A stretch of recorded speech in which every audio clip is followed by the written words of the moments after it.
Hi అండి. Welcome to my channel. ఈరోజు కొత్త రెసిపీ వచ్చేసి పిజ్జా అండి. వెజిటేబుల్ పిజ్జా అయితే నేను ఇంట్లో చేశాను. దీంట్లో ఈస్ట్ కానీ ఓవెన్ లేకుండా చేశానండి.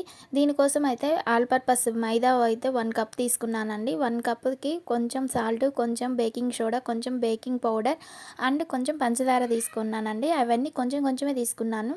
తర్వాత 1 టేబుల్ స్పూన్ పెరుగైతే వేసుకొని ఈ మిశ్రమాన్ని బాగా కలుపుకోవాలండి. ఈ మొత్తం మిశ్రమాన్ని బాగా కలుపుకున్న తర్వాత దీంట్లో ఒకేసారి వాటర్ వేయకుండా కొంచెం కొంచెం వాటర్ వేసుకుంటూ నీట్‌గా కలుపుకోవాలండి. చపాతీ పిండి ఎలా అయితే కలుపుకున్నో దానికన్నా కొంచెం లూజ్‌గా కలుపుకోవాలి. ఇలా లూజ్‌గా కలుపుకున్న తర్వాత దీంట్లోకి కొంచెం ఆయిల్ ఏసి మళ్ళీ ఒకసారి పిండినైతే మళ్ళీ బాగా కలుపుకోవాలండి. ఇలా ఎక్కువ సార్లు కలపడం వలన పిండి అనేది బాగా పొంగుతుందండి. దీన్నైతే మళ్ళీ ఇంకొంచెం ఆయిల్ అప్లై చేసి దీని మీద తడి క్లాత్ కానీ లేదా ఒక కవర్‌తో కానీ లేదా మూతతో కానీ కప్పేసి ఒక 1 ఆర్ 2 అవర్స్ అయితే పక్కకు పెట్టుకోవాలండి. 1 ఆర్ 2 అవర్స్ తర్వాత పిండి చూడండి చాలా అంటే చాలా మృదువుగా పొంగింది. దీంట్లో ఎయిర్ బబుల్స్ అనేవి కూడా బాగా వచ్చేసినాయి. మనం ఈస్ట్ వాడితే ఎలా అయితే పిండి పొంగుతదో అలా అయితే వచ్చిందండి.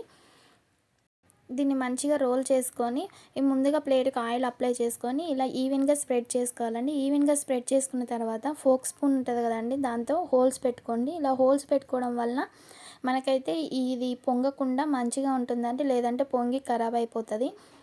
ఆ తర్వాత పిజ్జా సాస్‌ని తీసుకొని ఇలా ఈవెన్‌గా స్ప్రెడ్ చేసుకోవాలండి. పిజ్జా సాస్ లేని వాళ్ళైతే tomato sauce and red chilli sauce 2 combine చేసుకొనైనా ఏసుకోవచ్చు. తర్వాత ఇక్కడ నేనైతే వెజిటబుల్స్ ఆనియన్స్ తీసుకున్నానండి. ఆ తర్వాత కొంచెం క్యాప్సికమ్, నేను గ్రీన్ క్యాప్సికమ్ ఒక్కటే తీసుకున్నాను. మీకు కుదిరితే క్యాప్సికమ్ గ్రీన్ గానీ, రెడ్ కానీ, యెల్లో గానీ మీకు ఏది కుదిరితే అది తీసుకోవచ్చండి. తర్వాత కొంచెం టమాటా ముక్కలు కూడా వేసుకున్నానండి దీంట్లో నేను. టమాటా ముక్కలను కూడా ఇలానే సేమ్ అదే సైజులోనే కట్ చేసుకొని ఇలా టమాటా ముక్కలు కూడా ఈవెన్‌గా స్ప్రెడ్ చేశానండి. టమాటా ముక్కలు వేసిన తర్వాత మీ దగ్గర ఇంకేమైనా కూరగాయలు మీరు వేసుకోవాలనుకుంటే వెజిటబుల్స్ వేసుకోండి. లేనివంటే ఏం అవసరం లేదండి. ఆ తర్వాత నేను ఇక్కడైతే స్వీట్ కార్న్స్ వాడాను. మీ దగ్గర ఇవి లేకపోతే వేరేవేయైనా ఏసుకోవచ్చండి. నేను స్వీట్ కార్న్స్ వేసిన తర్వాత చీజ్ అయితే వేస్తున్నానండి. మొజెల్లా చీజ్ ఇది. చీజ్ అనేది మంచిది తీసుకుంటే టేస్ట్ అనేది అంత రుచిగా ఉంటుందండి.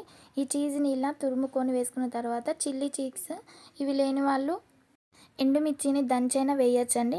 ఇలా దంచి వేసిన తర్వాత మనం ఒక కళాయి తీసుకొని ఆ కళాయిలో ఇలా హై ఫ్లేమ్‌లో కాకుండా మీడియం ఫ్లేమ్‌లో ఒక 20-30 మినిట్స్‌ల కల్లా ఇలా పిజ్జా అయితే రెడీ అయిపోయిందండి. నాకు లైట్‌గా అంటే కొంచెమే ముందు వరకే మాడిందండి. చూడండి ఎక్కడ మాడలేదు. చాలా అంటే చాలా టేస్టీగా కూడా ఉంది.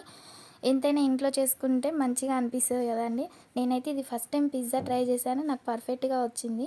నచ్చితే లైక్ చేయండి, షేర్ చేయండి అండ్ వీడియోకి ఒక లైక్ అయితే ఇవ్వండి. మీరు ఎక్కువ లైక్స్ ఇవ్వడం వల్ల నా వీడియో అనేది ఇంకొంతమందికి వెళ్తుందండి. లాస్ట్‌లో ఇలా పిజ్జాలో సాస్ వేసేసుకొని తింటే అంతే అండి. వెరీ టేస్టీ పిజ్జా అయితే రెడీ అయిపోయిందండి. ఇక్కడ చీజ్ కూడా మరీ ఎక్కువ వేయలేదండి. లైట్‌గానే వేశాను. సో, చాలా అంటే చాలా బాగుంది. చూడండి లోపల కూడా మంచిగా ఉడికిందండి. మరి పిండి పిండిగా కూడా లేదు. బాగా బ్రెడ్ ఎలా ఉంటదో అలా ఉడికిందండి.